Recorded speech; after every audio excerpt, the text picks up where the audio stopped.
Wonderful, thank you very much. So there are my contact details. You are completely free to contact me if you wish to. And obviously, if there's any hands go up or anything, please let me know, Emma. The first thing I want to say is impact is used in all sorts of different ways, but within the research sector, it has a really quite defined remit, and that's this idea of provable effects or benefits of research in the real world. We'll come on to benefits in a minute, but it is the word that means from outside of academia, outside of research, what matters, what difference can we make? It's a reminder to shift ourselves beyond just knowing, just disseminating, just doing outputs, and the step towards making a difference. To give you a quick personal example, I'm a patient, I have vascular issues. For many years, I was registered disabled, blue badge, the whole thing. And it was only when I had stents put in my veins in 2018 that I could walk properly. When it was in an output, when it was in a paper or a trial, it was promise. When I could walk, it was impact. And that's the line of sight I want us to have when we're thinking about impact within research. And by definition, therefore, it's not these things at the bottom. Now, within academia, within research, all of that, these things are important. Dissemination, having interest in our work, reputation, doing keynotes, getting cited, all of that, really vital. The point is it's not impact until something beyond the world of knowledge has changed. That real world focus. And I could give you about 6,000 pages of what impact is, but obviously I'm not going to do that because you have life. I'm going to give you one screen, which is some examples from within health and care. And we could do many, many more of these. But I just wanted to give you a few examples of when we make a difference through research, what does that look like? And it can be anything and everything. We've got physical health and well-being, kind of standard things we might think about. But reducing pain, preventing ill health. I'm a health psychologist by training, so prevention of ill health is really bread and butter for me. But things like feeling validated. We have so many patients who don't feel validated in the condition they have. So many members of staff who don't feel recognised and noticed. And just making people feel recognised and known can be a massive impact. If we run over to the right-hand side of this, things on service sustainability, engagement with services, cost savings, guidance, policy, financial and non-financial wins, anything and everything in this space is impact if our research somehow leads to a change in these things. And the simplest way to say it is this: that impact can be something new that happens as a result of research, something changed because of research, something prevented because of research, or something preserved or steadied. In healthcare, that can mean all sorts of things, but often it's about conditions not deteriorating. We see it in the heritage sector a lot of the time as well, that we are preserving knowledge, memorializing. All of these are valid kinds of impact. And there is, of course, no single type of impact. There are so many possible things we could address in the world. The world is a big, messy, kind of slightly screwed up place at times. So we have the opportunity to address lots of these things. But the ESRC, the Economic and Social Research Council, I think offer the easiest way to split apart what kinds of impacts we can have. So if you think about the thing you are bothered about, you might be looking for an instrumental change, a change in a thing, a policy, the size of a door, the way a wheelchair works, anything like that. It's a change in a thing we can point out, measure and say, ta-da, look, we've made a difference. But that's not always the only impact we can have. And it does a disservice to the breadth of work everybody does in trying to make a difference. Another kind of impact is capacity building. This is the change in the ability to do a thing. So, improving people's knowledge, capacity, confidence, more jobs created, those kind of things that because of the things we do in research, something is now more possible than it ever was. But we can also have conceptual change. Conceptual change is really tough to measure, but it's the change in the way something is thought about. And the easiest example I can give you is thinking about things that are stigmatized or not talked about, taboo. If through our research we can somehow lift that taboo, make it talked about, bring it into parliamentary debate, it wasn't talked about before, make it a service that now happens, we can see that something has been thought about differently, and therefore something is different because of that. So if you work particularly in areas where people are marginalised, they are stigmatised, there is something unthought about or unsaid, maybe the thing you can do is bring that to the surface and change the way something is thought of or talked about. A handful of myths about impact.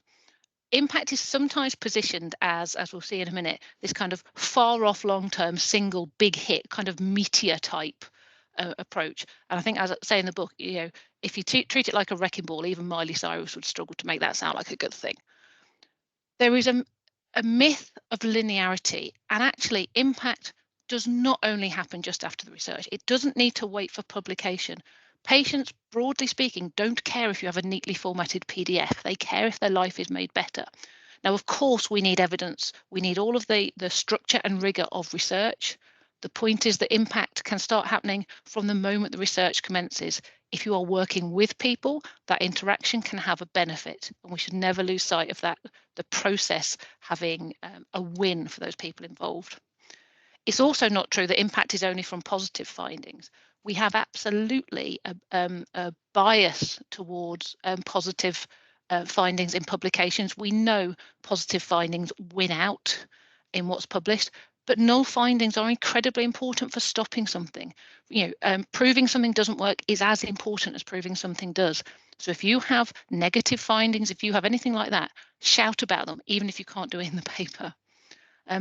Impact is also not an endpoint. I've shortcut this conversation to talk about patients quite a lot, but actually, if you think about it, you can have a benefit on nurses, and that by helping nurses, you help service delivery. By helping service delivery, you help patients. By helping patients, you help their families, etc. It's far more like a chain of effect than it is just a single endpoint. There is a myth that only applied research has impact. Absolutely the case that applied research is kind of closer to the impact zone. It's got a shorter journey between itself and its effect. But if you look at some of the more, the incredible fundamental research we have on genetics and microbiology and everything else, it just has a longer journey maybe to get towards impact, but it absolutely has impact further down the line. And there's also an idea that you can't plan impact. It's absolutely true that serendipity comes in, opportunity, all of that. But we all have a broad sense of what benefit our research could have. We know we want to make people better. We don't expect we want to kill people. And even that just shows you can plan impact to some extent. And if we're claiming impact, we're basically saying this. So for those of you involved in any kind of assessment process, I'm not going to go into ref and assessment today, but if you are, or if you're trying to write a funding bid, you're trying to make the case that by doing research on something and connecting it to society in some way, that because of that research, something changes and can be demonstrated. So in case studies in ref, we have to fill this in kind of past tense. If you're working on a funding bid, you're doing that in future tense. And this is where the impact literacy comes in. We need to just understand that we're just trying to piece that story together. We're putting those bits and pieces together to prove in some way impact happens. And I know I'm kind of going through a fair amount of things in this session today. I want to kind of seed your thinking in a number of things. And the biggest thing I'm going to say on this is around evidence. Now, measuring impact is probably one of the things people are most nervous about because it is analogous to a court case proving that something is true beyond doubt. For impact, we're pretty much always just trying to corroborate a claim that a change has been made. That can be qualitative or quantitative information. This is not about doing another RCT. It might be, but rarely is it. It's often about getting testimony from people involved saying how it made a difference to them. Our service leads saying because of this, we were able to do something else. And the rule of thumb is really quite technical. If the thing you're changing is numbery, you need numbers as proof.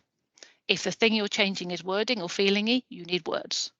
That's pretty much it, the basis of it. And I invite you to think like a detective, be like these guys. Now, Jessica Fletcher is always in any talk I will give. Sorry, not sorry. I did broaden out to Poirot and Scooby-Doo. Take your pick. But you're trying to be a detective and think of what could I look for? What will tell me the change has happened? And then go from there.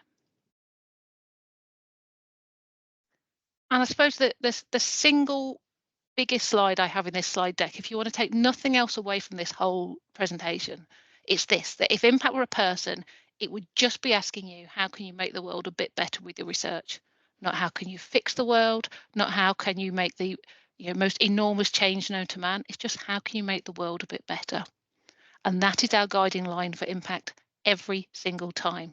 Everything else is smoke and mirrors. So a handful of slides on what drives impact, and I've broken this down into academia and practice, and of course that's a slightly artificial division, and it doesn't do justice to the nuances we have. But just in very broad terms, for those of you within a more academic setting, you will be used to funders requiring impact pathways. We had it in Research Council funding for quite some time, but many funders, NIHR particularly, require impact plans in the bids that you put in. Many of us are involved in formal assessments, such as the Research Excellence Framework, which is a UK government agenda which determines about £2 billion of funding for the sector. There are many equivalents globally.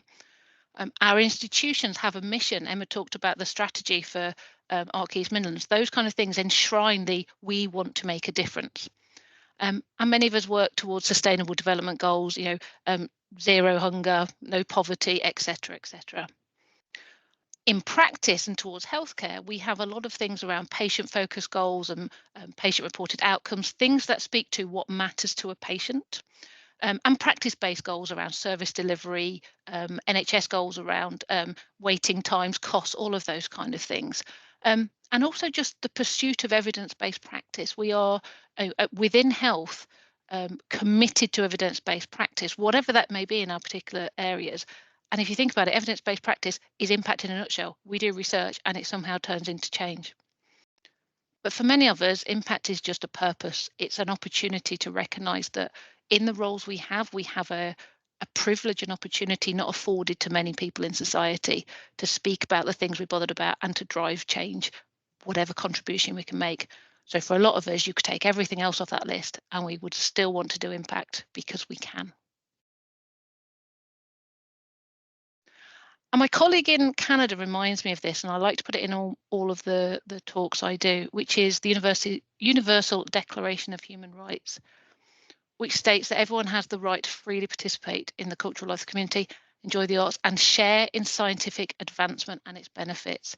It's enshrined in our human rights that we can benefit from scientific advancement, and that is the starkest reminder that we can't just sit and publish. We can't just sit and talk about things we do. There is an onus on the sector, not necessarily individual, but on the sector to try and drive change. Now, a couple of reflections from being immersed in this space of impact. The first one, some of you, particularly Emma, will not be surprised to see this one come up. We can miss meaning when we chase impact unicorns. What I mean by that is, particularly if we're in assessment cultures or trying to get money, whatever it is we're trying to do, we position impact as this mythical, shiny, far off big thing that if we could only chase it and find it, we would have won impact. But by putting that unicorn in our crosshairs, we miss the meaning that's around us. We can be so energized chasing the glory of that we miss the people around us, the services around us that we can help. That patient in the waiting room we could help. Whereas we could go off chasing policy and maybe change a few people's minds. But look around you, look what's meaningful, look what matters to people. The second thing I'm going to say is I've mentioned REF. It doesn't actually matter about which agenda, but we have lots and lots of stories of wonderful impact that's happened. They are glorious, but they show the sausages, not the sausage factory. Every one of those case studies stories are brilliant. And if you have one of those, you should be patting yourself on the back for a job well done. My goodness, they took work. But all of them share the characteristic of being very positive. Not one of them says it all went wrong and we drank heavily. And the issue with that is it sets up the sector to think impact is neat and tidy. And if you don't achieve these kind of high benchmarks, you failed. Absolute rubbish. Impact is a dialogue with society. We just only tend to present the big shiny cases. So if the change you want to see is smaller, local, for a handful of people, that is hugely valuable. Don't ever shy away from making a meaningful difference, even if the case studies and the stories suggest it needs to be big and shiny. And the last example is a sector-wide one, I suppose, is that I think we have somewhat built an accidental impact culture that says some people do impact, some people don't. What counts and what doesn't count, and why we do it, and all these kind of calibrations of what good impact is. Especially if you're an assessment-driven situation like REF, this happens. But we see it all the time. the idea that it's the long-standing professors that have impact, or those working in applied areas that have impact. Impact is the most democratic part of the research process. All it asks is what difference can you make? We then tend to apply these kind of balances when we need to for agendas, but it is for everybody. And we see that the sector is increasingly equipped for positive about impact.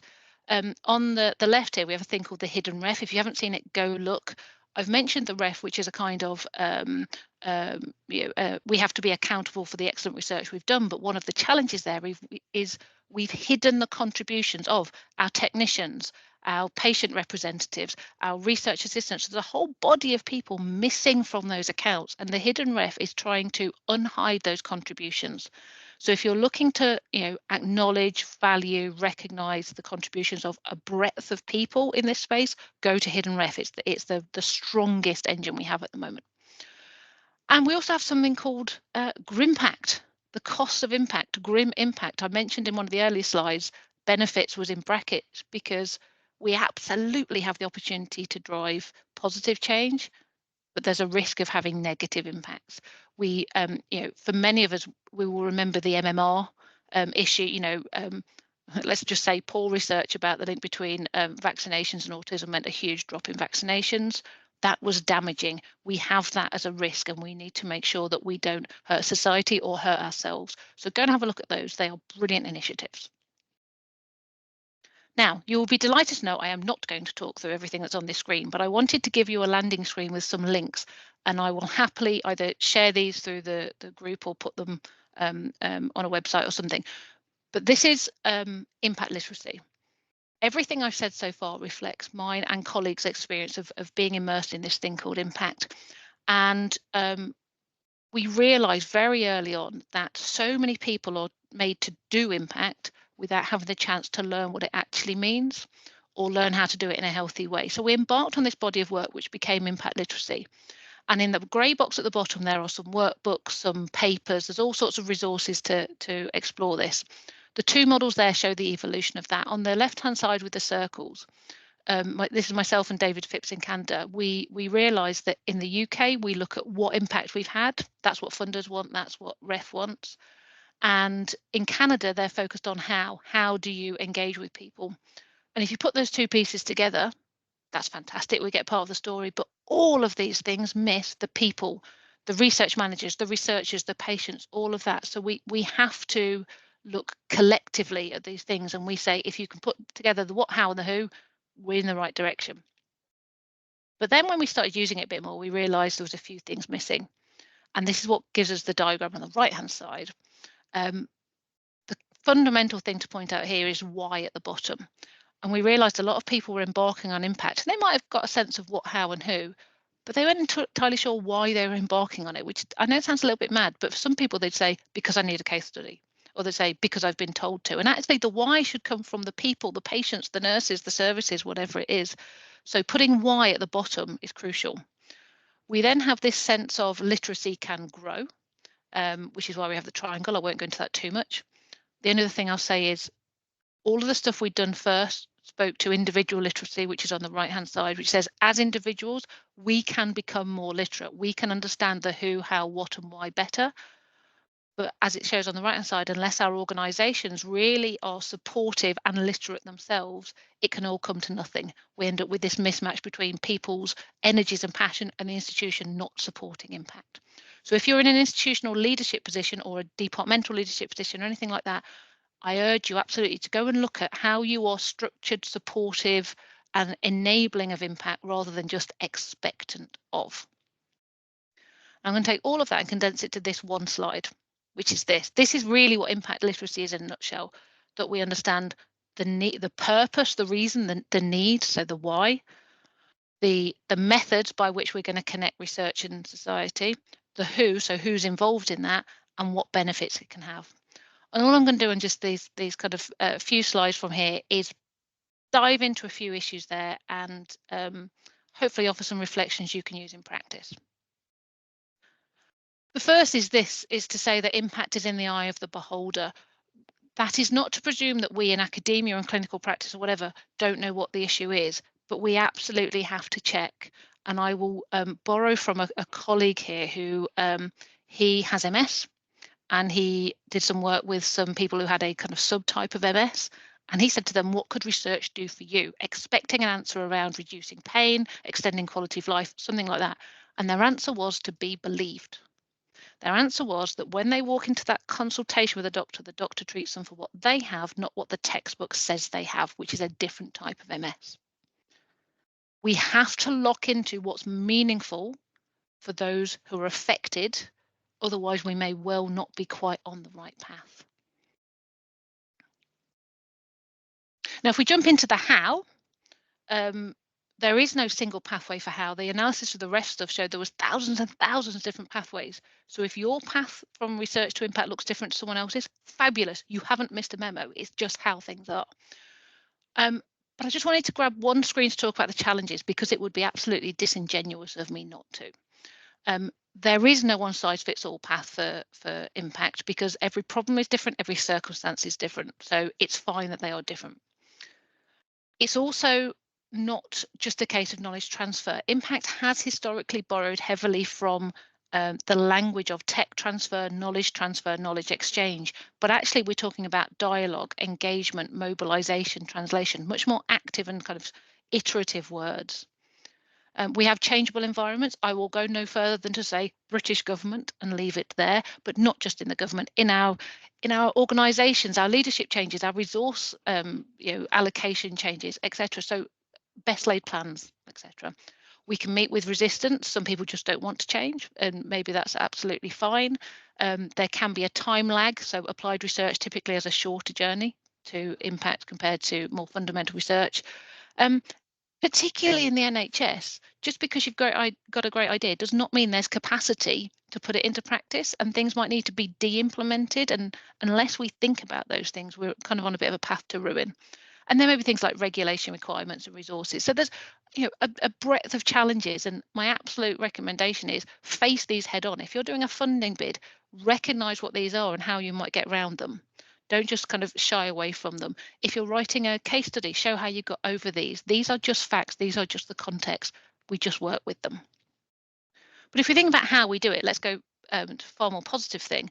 I've put up on here a handful of kind of principles, really, to drive good practice. And the key ones are to engage with, and I've put society early. Society here meaning everyone outside of that academic bubble, patients, nurses, policymakers, business leaders, whatever that may be, and look at what capacity they've got for change, and put a line of sight to impact. So the reason I've underlined impact is we can get really good at talking about how well we're going to engage, how well we're going to disseminate, but the anchor point we need to put in is to impact the change and work backwards. Otherwise, what we've said is we will shout in a gloriously clever way. Extend your line of sight. And there's a handful of other things on there about, checking the need, check if there are barriers, look at the expertise within your institution. Impact should never be on one person's shoulders. It is a team effort. And there is so much expertise within our organisations and our networks. Draw on that. I've already said to go beyond dissemination and map. Just look at your context. What's realistic? What's going to work? And as I've put the bottom there, mobilise your research, disseminate, talk, all of that stuff. Mobilise researchers, but also mobilise the non-academics, get people into our institutions to tell us what's needed, citizen juries, patient groups, all of that, absolutely golden for impact. Now, when I said the who part, I said stakeholders. Well, really, impact is a team sport, and this is absolutely an opportunity for me to shoehorn Ted Lasso into any presentation I would do. Sorry, not sorry.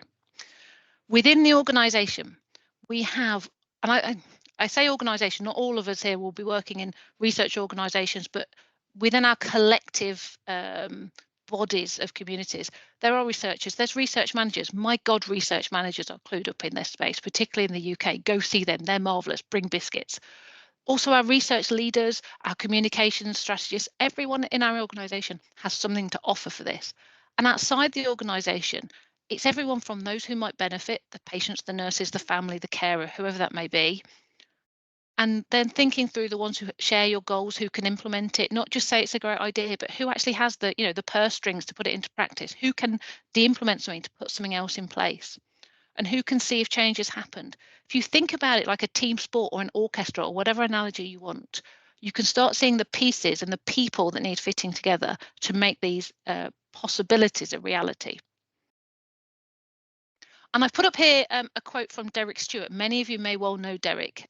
Absolutely glorious, glorious man, throat cancer survivor, and does an awful lot of work around patient advocacy. And he offered this quote to go into my book, actually. But I wanted to put it up because he speaks so eloquently about that need to connect patients with research so that these conversations can happen in pursuit of impact. In the middle of there, he says, we need to redesign our landscape. Instead of a fenced off area, we need to think in terms of commons land, an open space where everyone is heard and there's no sense of trespassing. And I can't think of a more eloquent way of saying this. Impact, whether you're coming at it from fundamental science or applied science, ultimately needs to converge on this point where we are in dialogue with everyone who matters. Because otherwise what we have said is, we have the land, you are trespassing on our academic rigour, and that can't be the case. There is work ongoing at the moment with the NHS Health Research Authority about hallmarks of people-centred research. I was absolutely delighted to be involved in that. And it's an expression that this is for everyone. We need to be in dialogue. Right, some principles for practice to round us off. These are absolutely principles I use in my working life, but they are presented in a mildly childish way. Again, sorry, not sorry. The first one is to chase meaning, not unicorns. I've already said about this glory hunting for what makes us look good on paper may not match what matters to people. Focus on what matters. Speak to patients, speak to nurses, carers, families, whoever it is, and find out what matters and pursue that. That is what we should be doing. The second thing is, for evidence, think, what would Jessica Fletcher do? Think like a detective. You're constantly asking yourself when it comes to impact evidence, how can I know? How can I know the change has happened? And you work back from there to determine how you might measure it or how you might otherwise corroborate it with testimony, with reports, whatever that may be. It's about assembling a case. You may well not have just a smoking gun. The penultimate principle is own your expertise, but don't be a jerk. I very, very often find people think they don't have anything to contribute in this space, particularly, but not exclusively, earlier career researchers or those who are newer to academia in some way. And the view is there's some kind of hierarchy, and who am I to say? Rubbish. Impact is democratic. Impact says if you have something you can bring that helps, bring it. It does not care if you have got a PhD after your name. It does not care if you're a professor. They are wonderful things. My God, I'm impressed if you've got those things, but they're just not the same as having expertise. Our patients have lived expertise. Often our researchers come in with expertise from the care system or whatever. If you hear yourself in everything I've just said, get rid of the imposter syndrome and own your expertise because you bring something valuable. In contrast, there are some people who might be a little bit jerky. They're the ones who at a conference, when you ask if there's any questions, put their hand up and say, less of a question and more of a comment, and talk about their own work for approximately half an hour, and you miss coffee. They are the jerks. And you can all probably bring to mind someone who fits that category. There are all sorts of perils with that. We know that. But if you feel you might be on that end, you are cutting off people's voices. You need to just drop it down a peg and recognise that everyone has something to contribute. Because everyone has value in this space, and it's in that collection that gets us somewhere. And the final thing I'm going to say is this: be you. Always and with pride, because you are in this space because you care about something. Sometimes it can get hidden behind committees and meetings and all of that, but you look at it, you are bothered by something in a way possibly no one else is, and that is glorious. Be you, unless you're a jerk. If you're a jerk, be someone else. And I will leave you with my contact details and just say thank you very much. I know it's on YouTube, but I will try and make some slides available as well. Thank you very much. Thank you, Julie. I'm now trying to channel my inner Jessica Fletcher, so maybe I'll put Jessica Fletcher's face on everybody for the recording later. Please do. Excellent. So we've had one request for slides already, but have we got questions, non-commenty comments for Julie or anything? In the meantime, whilst everybody's thinking, if you want to put them in chat, I'll really happily facilitate that bit. The bit that you will know for us from living through our ARC challenges about thinking about impact and the way the government throws some curveballs in, which just means why we haven't sorted ours out yet, because they've changed the way they talk about impact into knowledge mobilisation now. So with my inner Jessica Fletcher hat or mask on, how resource intensive is it to be Jessica Fletcher? Because, you know, we'll normally get the whole, I'm sure everybody in the call will be thinking, but I'm a researcher, I don't have the time, capacity and resources to actually, you know, be that detective lady to go out and actually find out what change has happened, because also it takes an incredibly long time and we all move on to other things. So have you got any tips? The first thing to say is, kind of by necessity, it's going to be a slightly generic answer. Apologies. If anyone's got any specific things, just contact me and I'll try and do my best to answer it. The reason I start with what impact is because that is just what it is. The government agendas then shift what's expected of us. We know that. So the first thing is just remind yourself what impact is first. Then we get into the how do you measure, prove it, etc. And I live in a world of ref a lot of the time. So that is a heavy duty assessment where we have to prove every single claim. So it is a labour intensive thing. There's no doubt about it. But it is made slightly easier by plotting a line of sight to what changes there may be, who may be able to see that, and in what way you could corroborate it. So a little bit of mapping out can just soften the blow a bit. So for example, if your research is going to help improve access to a service, then it's getting in dialogue with that service lead and saying, how would you know there has been a change? And trying to kind of use the data they would be collecting to show that. That logic bears out on anything really. For those of you, you mentioned about, you know, I'm a researcher, I haven't got the time and capacity. Absolutely. This is where if you have research managers in your organisation, speak to them, because they may well have kind of some templates, precedents, whatever you want to call them, for how you might do that. If you haven't got those research managers, there are so many free resources online. I'm happy to kind of point people in certain directions about how to do some of these things. The more you are isolated, the more you need to be in kind of dialogue with the people further down. And then the last thing to say is to work particularly with, like, you know, the ARC and so forth, who've got strategic lines on this to say what are the reasonable things we could collect in support of what we do and your strategy. Lovely, thank you. So does anybody else have any questions or pointers they'd like Julie to conjure up an answer to or anything? And comments, I'll accept comments. You will accept comments? Excellent. Comments are fine. Yeah.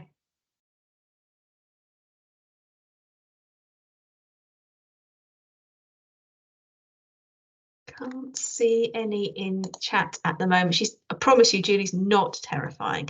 Ask my kids. Oh no, don't ask my kids. Well, okay, so if you had a fairy wand, what would your wish for everybody be? My wish for everyone in research, or my wish for everyone outside? Oh, as researchers, what would you wish that all researchers did? My wish for all researchers is that they find their space in this big agenda and be able to say what their contribution is, so it fits into the slipstream of what we're all collectively doing. We're all pulling in so many different directions at the minute and are pulled in so many different directions. To feel this is a contribution to a bigger whole, that would be my happy place. It's a very cheesy answer, but it's true. That's good.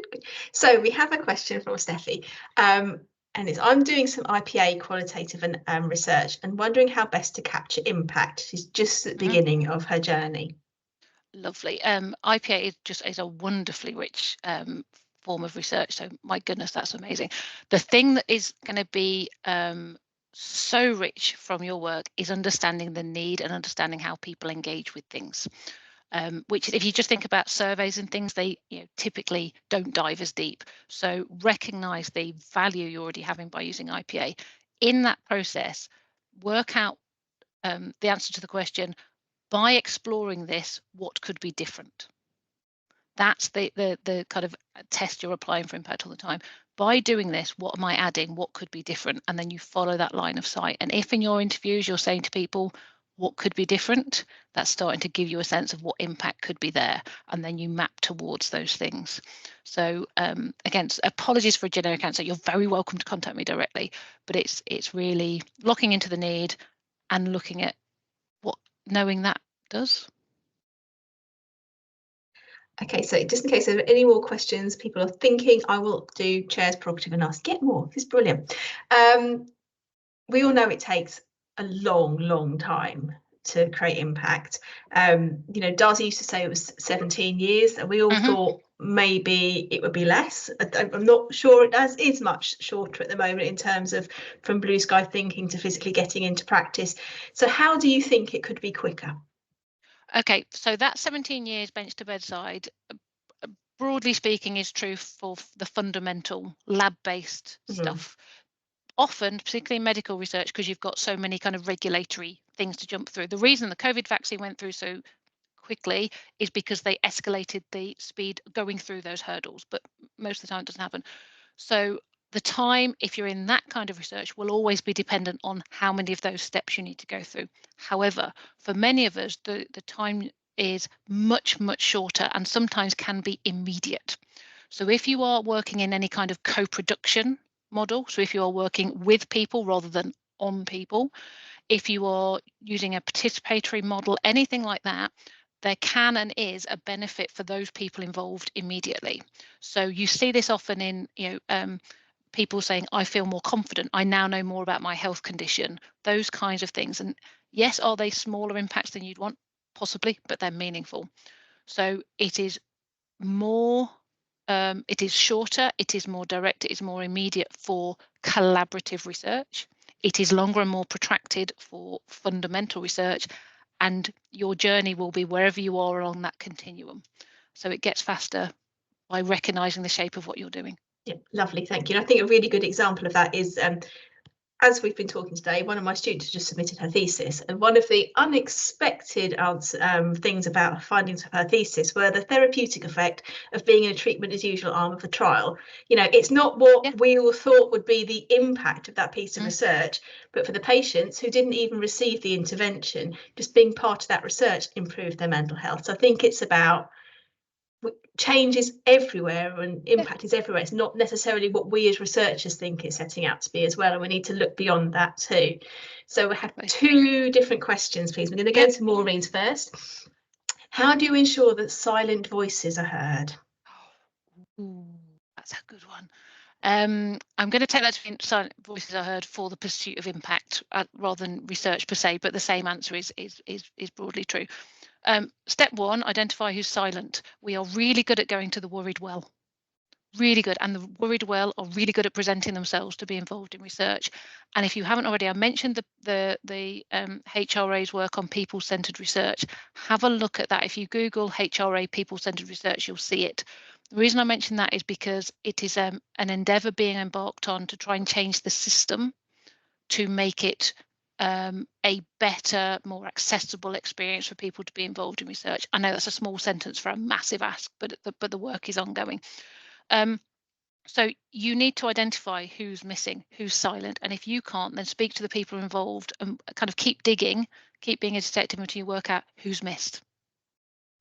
And if you are repeating the same groups as other research, you're probably not getting the right people. So if you're constantly going to the worried well, not right. Look at the groups on protected characteristics who are missing.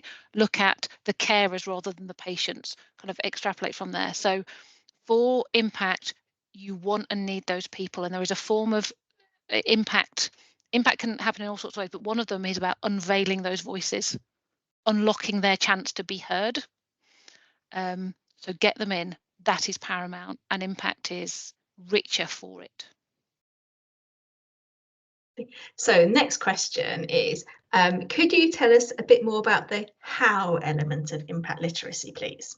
I'm not going to lie, I thought I was going to hope that was tell us more about Murder, She Wrote, but hey ho, that must be me. Yeah, and the how. So yeah, I mean, I in 2 screens covered far too brief a summary of this, but the how within impact literacy is the part that says, if we have research and we have society, how do we connect them? And that doesn't mean just broadcasting one way, it's both ways. How do we engage? How do we mobilize? How do we connect? How do we get people involved? It's the actions. It's the activated part of this. So that's what How's talking about. I intentionally did not, and never do in my slides, put in a list of all the different ways you can do it, because we typically default to a format before thinking about why we do it. But some of the things that would be on that list are, for better broadcast, we're talking about things like social media, actual media, print media. If you're talking to younger people, use certain forms of social media compared to others. Recognizing that that's not for everybody. You're also looking at things like using arts formats, getting things put into commercial settings, getting people involved in training, delivering workshops. I mean, the list is endless. It's any activity you can think of which connects the dots between the research and the people. And it is as long a list as you can imagine, as appropriate for your setting. Lovely, thank you. So it's another how question, but it links up to the question before. How can we help or encourage those with progressive conditions such as dementia to participate in research where they may not be able to see the impact of that within their lifetime? Oh, that is a fabulous question. I have, up until last year, was a dementia carer. And Emma's I was carer for my dad. He sadly passed away, but I was his carer, and the progression is unkind. There are some fantastic papers on this already. I was reading them the other day, and if anyone particularly wants a paper, I'll find it and dig it out. But there's a couple of things. One is to an urge from the dementia patients themselves to not presume they don't know what's going on or that there's no benefit to them. And that was an absolute statement of them involved in the research. So that's number one. The second thing is, this is where carers and representatives, family members become pivotal. And we typically don't have them in our head. We talk about patient-centered or patient involvement, and it has to be and carers and representative. So having them involved. The third thing is that there is a huge amount of altruism in these communities that says, if not for me, then for future people who have this condition. So putting all that together, what we get is recognise the agency and the independence of those involved, look at what benefits can be brought to bear for them, or at least not make it painful for them. Make sure that you pick venues people can get to, or go to them, or whatever it may be, and make it really clear what difference it can make. And those hallmarks I talked about speak to this. The difference for people to come is huge, and people value that opportunity. Lovely, thank you. So last call for any questions, otherwise we will let Julie go back to her building work and say a huge thank you for sharing all of her tips and advice and everything. So I'll give it a couple of seconds for any speedy typing.